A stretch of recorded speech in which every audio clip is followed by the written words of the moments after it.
সুপ্রিয় দর্শক, এদিকে লক্ষ্য করুন। দর্শক, আপনি কি লাউ চাষ করে অতি দ্রুত ফলন পেতে চান এবং লাভবান হতে চান? তাহলে এটি গাছে দিতে হবে। চলুন জেনে নেওয়া যাক। শুরুতে আমাদের অর্ধেক পরিমাণ কলার খোসা এভাবে ছিলে নিতে হবে। ছিলে এটিকে এভাবে থিতলিয়ে একটি মন্ড তৈরি করে নিতে হবে।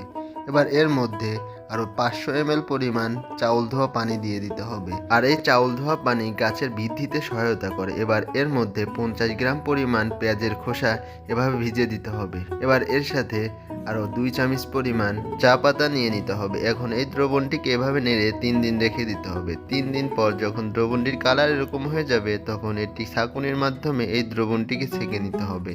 ছাঁকা হয়ে গেলে এখন এই দ্রবণের মধ্যে 1 লিটার পরিমাণ পানি অ্যাড করে এবার এর মধ্যে 1 চামচ পরিমাণ হলুদের গুঁড়া দিতে হবে। এটি গাছে ফাঙ্গাস থেকে রক্ষা করবে। এবার এটি সপ্তাহে একবার প্রত্যেকটি গাছে দিতে হবে। এতে করে গাছে প্রচুর পরিমাণে ফুল আসতে শুরু করবে, পাশাপাশি গাছে প্রচুর ফলন পাওয়া যাবে।